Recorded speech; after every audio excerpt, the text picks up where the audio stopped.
agradecemos nuevamente su presencia, Padre. El otro día usted nos mencionó algo sobre la doctrina social de la Iglesia. Es un tema realmente interesante. Me gustaría que nos diga algo sobre los principios fundamentales. La Iglesia Católica tiene una doctrina sobre cómo debe ser la actividad y la presencia de los cristianos en el mundo. Y también su vida, que afecta necesariamente a los que no son cristianos, porque cada uno con su vida afecta a los demás. Se ha ido plasmando en una serie de principios que son los que explican a los mismos cristianos y también a todos los que no son cristianos cuál es, digamos, el ideal de conducta cristiana en este mundo. Eso se llama la doctrina social de la Iglesia, que naturalmente la tienen que poner en práctica, no son ideas simplemente, los laicos. Las mujeres, los varones que viven en medio de las situaciones corrientes de cada día, ¿verdad? Durante todo el siglo XX se estudió, se profundizó mucho en cuáles son las ideas centrales que brotan del Evangelio de Jesucristo y que tienen que ver con la vida del hombre en la sociedad. Y se han ido plasmando sobre todo en 4 ideas fundamentales. En estas cosas no hay que ser, digamos, demasiado dogmáticos, se pueden ir modificando, planteando de otra manera. Pero en el compendio de la doctrina social de la Iglesia, que publicó el Vaticano para conocimiento propio de los católicos y de todo el mundo que quiera saberlo, hay un capítulo que se titula Los principios de la doctrina social de la Iglesia, que trae 4 temas fundamentales que son, digamos, claves para la presencia cristiana en el mundo. El primero de todos es el llamado principio de la dignidad de la persona humana. Cada persona humana, uno por uno. El chico o la nena que han nacido saludables, pero también los que han nacido enfermitos o gravemente enfermos o impedidos.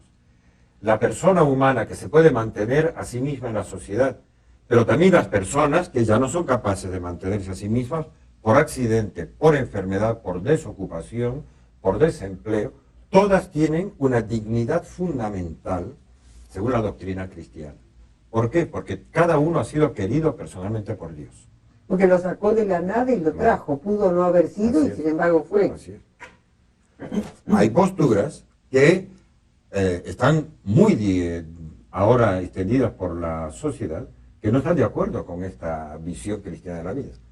Lo que importan son las estructuras, las mayorías, los grupos, las clases sociales, no los individuos personales uno por uno.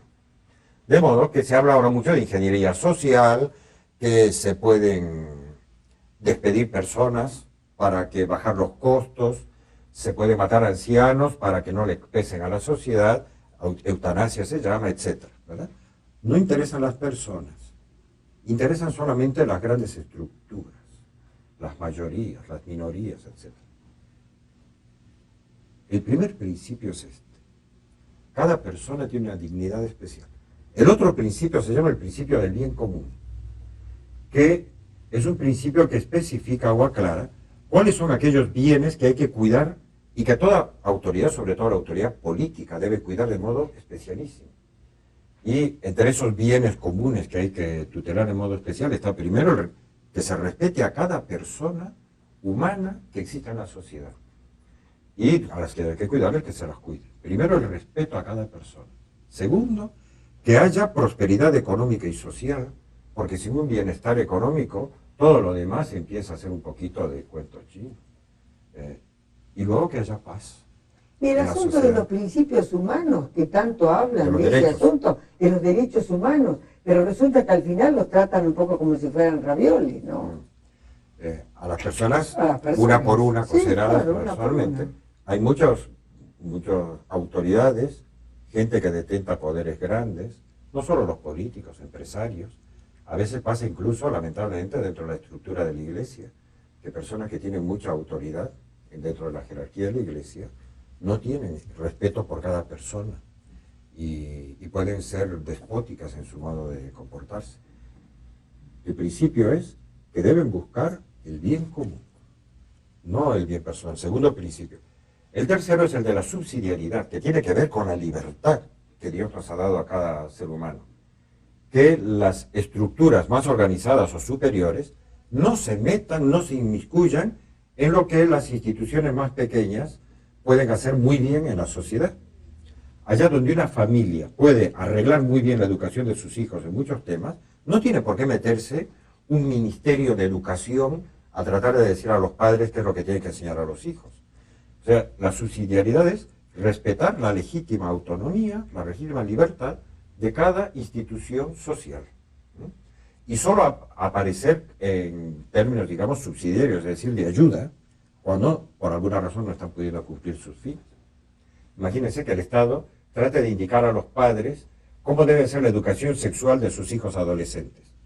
Los padres son los que saben cómo hablar con los hijos, deberían ser. Pero es lo que han tratado de hacer en última instancia. Pero claro, ahora quieren educarlos desde los supremos organismos del Estado. Es absurdo, ¿no? Cada ser humano es distinto, cada uno quiere saber, y así en cualquier otro tema de la vida, ¿verdad?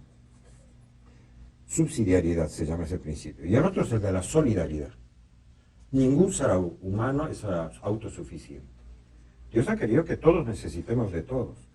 Y hay una llamada a la solidaridad, es decir, a la amistad social y a la ayuda mutua en la sociedad, que es indispensable predicarla. Que ha estado desapareciendo por ese egoísmo organizado que hablaba de esa mano invisible, que se iba a encargar de organizar las cosas en la sociedad sin necesidad de que cada persona tengamos que hacer actos de solidaridad social.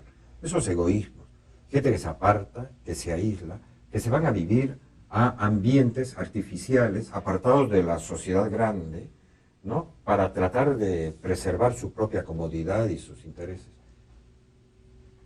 La solidaridad es un principio fundamental que tiene que ver con vernos unos a otros como hermanos. Bueno, de todos estos 4 principios, trataré por lo menos de decir 2 o 3 palabritas, no da para más, sobre algunos de ellos. Uno, sobre el primero de todos, que es el respeto a la dignidad de cada persona individual. Para esto puede venir bien recordar lo que fue la Declaración de los Derechos Fundamentales de la Persona Humana de Naciones Unidas en 1948. La humanidad había pasado por el horror de la Segunda Guerra Mundial, genocidios, en plural, y antes de la Segunda Guerra Mundial. El pueblo armenio sufrió ese genocidio espantoso a manos de los jóvenes turcos en Turquía. Stalin hizo el genocidio del pueblo ucranio. Hitler organizó el genocidio del pueblo judío. Gobiernos comunistas como los de Camboya organizaron el gran genocidio de Camboya en nombre de una sociedad comunista fantasiosa. Y así, en China la revolución cultural mató a 60 millones de personas en el siglo XX. Bueno, era lógico que al terminar la Segunda Guerra Mundial, las naciones se preguntaran qué es lo fundamental que hay que proteger y cuidar, que todos nos tenemos que, digamos, comprometer a respetar. Y de ahí salió esa Carta Magna de la Declaración de Derechos Humanos, que tiene los pies de barro, lamentablemente. Porque el primer borrador, que era fantástico, lo hizo un libanés, un cristiano libanés, un jurista que fue el primer presidente de la Asamblea de Naciones Unidas, Malik, que propuso que el primer párrafo dijera con claridad, más o menos, lo siguiente, lo digo de memoria, ¿no? Que decía: todo ser humano, creado a imagen y semejanza de Dios, ¿no?, tiene derecho a ser respetado, etcétera, en todos sus derechos fundamentales. Se produjo una reacción muy adversa contra esa redacción, en parte por el gobierno ruso, otros gobiernos que dijeron nada de que esa imagen y semejanza de... Claro. Se borró el borrador. Se hizo una segunda redacción. Esta vez se le encargaron a filósofos especialistas en filosofía política. Entre ellos había algún católico notable, como Jacques Maritain, el gran filósofo francés. Y redactaron y dijeron: el ser humano, por naturaleza, está dotado de libertad, etc. Bueno, otra vez se organizó otro tiroteo, porque la palabra por naturaleza, decían, en el fondo esconde la idea de un Dios que ha creado la naturaleza humana. Y después de ahí va a salir que hay un Dios detrás de la naturaleza, no la palabra naturaleza. No existe naturaleza humana. Bueno, se aprobó la última redacción, que es la actualmente vigente, que dice: el ser humano está dotado de libertad y derechos. Ahora, ¿por qué? Porque le decimos nosotros, los firmantes, lo que se llama un consenso. Ahora hay gente que está tratando de cambiar ese consenso. Por ejemplo, el artículo 16 de esa carta dice que la familia es la célula básica de la sociedad. Ahora hay proyectos para cambiar esa redacción y a lo mejor la firman un día. Y que ya no va a decir más eso, sino el individuo es la célula básica de la sociedad. Lo cual es falso de toda falsedad. Es un disparate. Que es un disparate. Bueno. Pero se ha hecho por consenso. Está en peligro el respeto a la dignidad humana cada vez que el único fundamento es el consenso arbitrario de unos cuantos personajes que se reúnen y firman sus documentos. ¿Pero con qué autoridad al final? Claro, es simplemente la arbitrariedad del poder, ¿no? Del momento.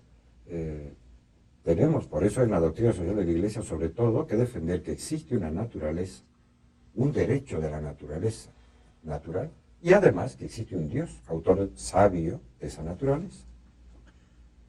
El otro gran tema es el principio de solidaridad y participación, que es del que quisiera hablar ahora y también en el siguiente blog que tendremos, ¿no? Después de una pequeña pausa. ¿Cómo no? Mucho gusto.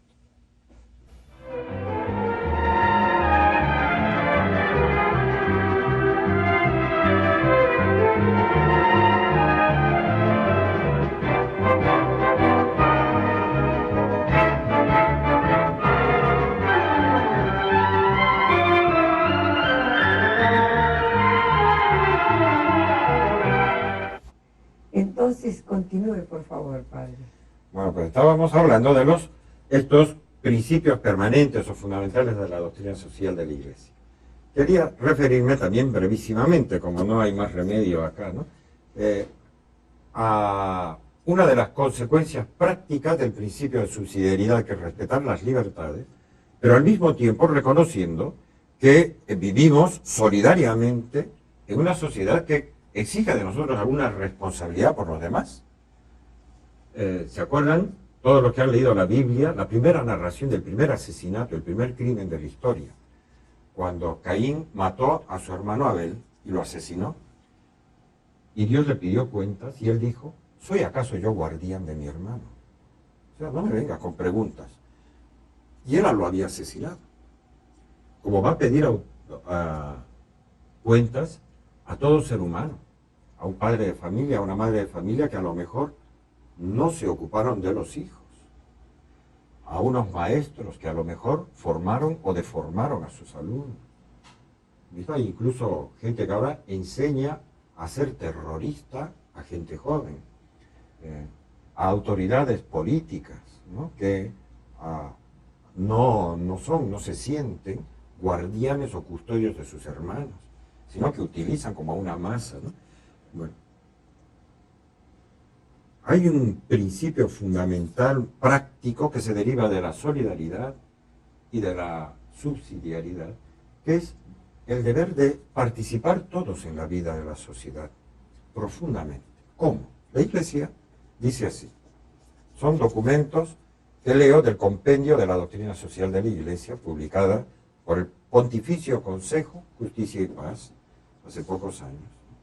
Y recuerda, la persona es constitutivamente un ser social, porque así lo ha querido Dios que la ha creado. Y la naturaleza del hombre se manifiesta en efecto como naturaleza de un ser que responde a sus propias necesidades sobre la base de una subjetividad relacional. Es decir, somos sujetos que se relacionan con otros sujetos, si no, no existiríamos. No podríamos ni tener una idea de lo que es vivir, sobrevivir, desarrollarnos, tener algún tipo de bienestar, ¿no? Estamos necesariamente hechos para una comunión, para una participación. Ya Aristóteles decía que era el ser humano por naturaleza sociable. Así es. Son políticos, dice, ¿no? Es un ser vivo que vive en la polis, en la ciudad, que participa de la vida de lo que era en la antigüedad la polis griega, ¿no? La sociedad. Bueno, pues en base a este concepto que es simplemente la antropología básica, es decir, ¿cómo es el ser humano? Es un hombre que está una mujer en interdependencia con sus semejantes, ¿no? Pero en una interdependencia en la cual tiene que haber autoridad, obediencia, sujeción, trabajo en común, bien común, etc., es fundamental preguntarse, ¿y cómo se da la participación de todos en todo? Aquí ha habido discrepancias históricas de todo tipo, desde las personas que dicen, no todos deben participar.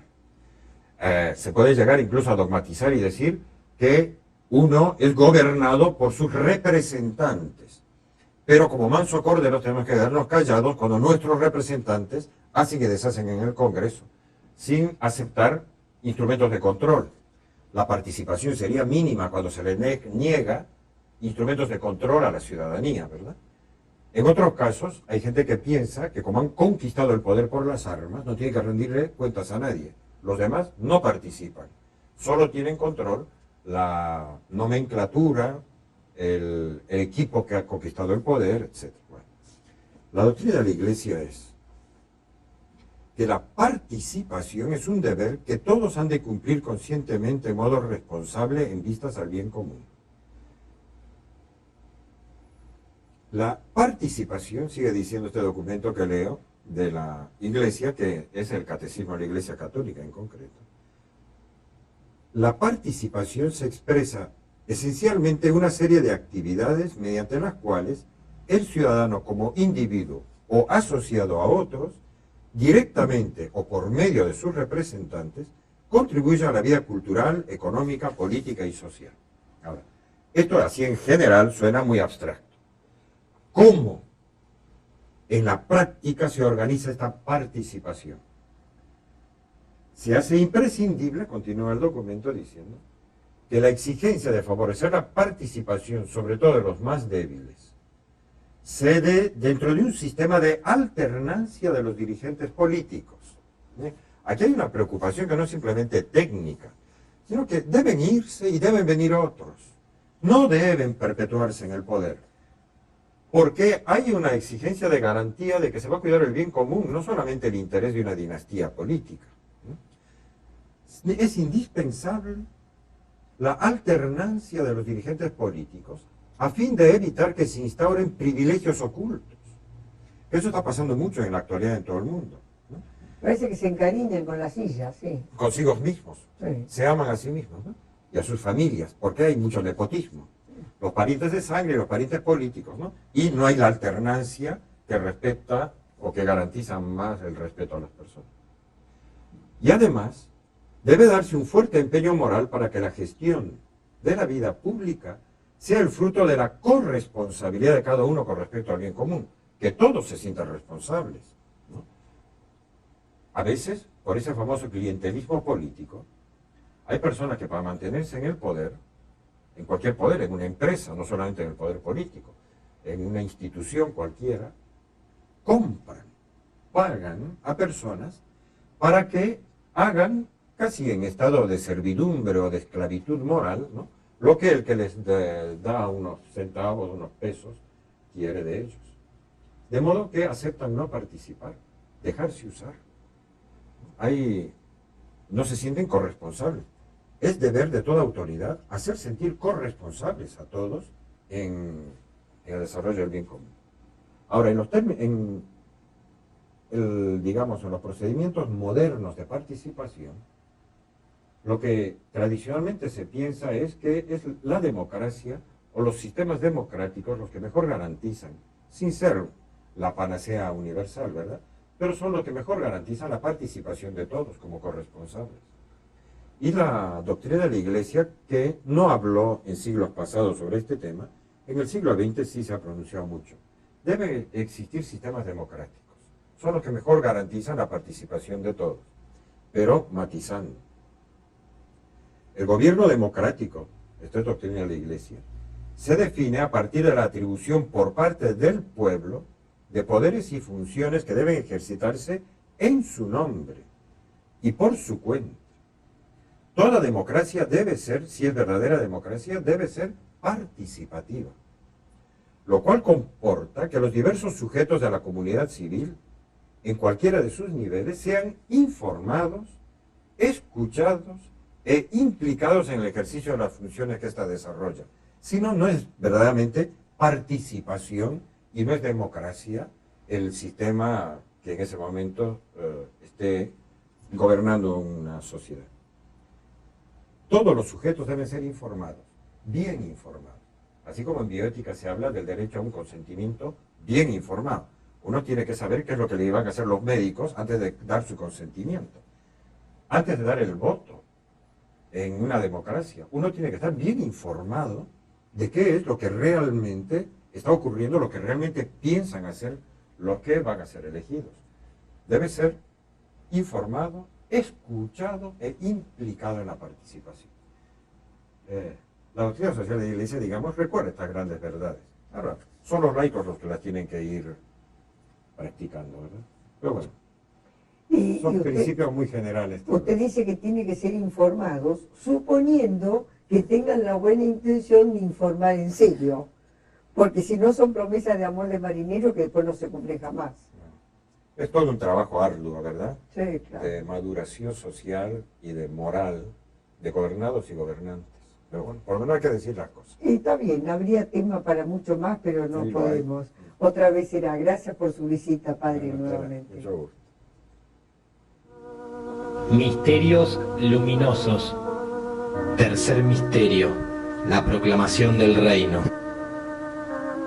Que seamos, Dios mío, humildes y fieles servidores tuyos, que actuemos como santos e incansables misioneros en favor de nuestro prójimo, por quienes te rogamos para que podamos conducirlos a ti. Padre nuestro que estás en el cielo, santificado sea tu nombre, venga a nosotros tu reino, hágase tu voluntad en la tierra como en el cielo. Danos hoy nuestro pan de cada día, perdona nuestras ofensas como también nosotros perdonamos a los que nos ofenden, no nos deje caer en la tentación y líbranos del mal. Amén. Dios te salve María, llena eres de gracia, el Señor es contigo, bendita tú eres entre todas las mujeres y bendito es el fruto de tu vientre Jesús. Santa María, Madre de Dios, ruega por nosotros pecadores, ahora y en la hora de nuestra muerte. Amén. Dios te salve María, llena eres de gracia, el Señor es contigo, bendita tú eres entre todas las mujeres y bendito es el fruto de tu vientre Jesús. Santa María, Madre de Dios, ruega por nosotros pecadores, ahora y en la hora de nuestra muerte. Amén. Dios te salve María, llena eres de gracia, el Señor es contigo, bendita tú eres entre todas las mujeres y bendito es el fruto de tu vientre Jesús. Santa María, Madre de Dios, ruega por nosotros pecadores, ahora y en la hora de nuestra muerte. Amén. Dios te salve María, llena eres de gracia, el Señor es contigo,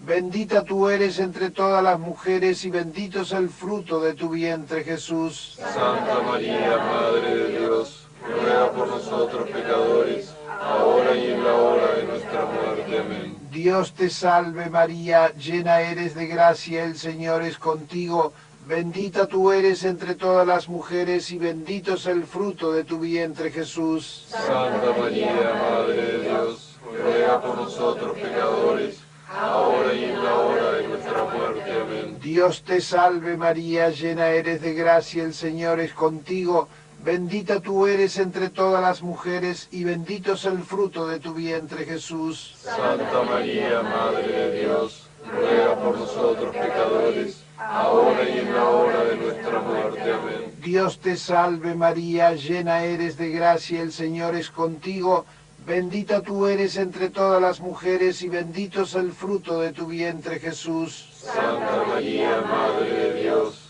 ruega por nosotros pecadores, ahora y en la hora de nuestra muerte. Amén. Dios te salve María, llena eres de gracia, el Señor es contigo, bendita tú eres entre todas las mujeres y bendito es el fruto de tu vientre Jesús. Santa María, Madre de Dios, ruega por nosotros pecadores, ahora y en la hora de nuestra muerte. Amén. Dios te salve María, llena eres de gracia, el Señor es contigo, bendita tú eres entre todas las mujeres y bendito es el fruto de tu vientre Jesús. Santa María, Madre de Dios, ruega por nosotros pecadores, ahora y en la hora de nuestra muerte. Amén. Dios te salve María, llena eres de gracia, el Señor es contigo. Bendita tú eres entre todas las mujeres, y bendito es el fruto de tu vientre, Jesús. Santa María, Madre de Dios, ruega por nosotros pecadores, ahora y en la hora de nuestra muerte. Amén. Gloria al Padre, y al Hijo, y al Espíritu Santo, Como era en el principio, ahora y siempre, por los siglos de los siglos. Amén. Oh Jesús mío, perdona nuestras culpas, líbranos del fuego del infierno, lleva al cielo a todas las almas y socorre especialmente a las más necesitadas de tu misericordia.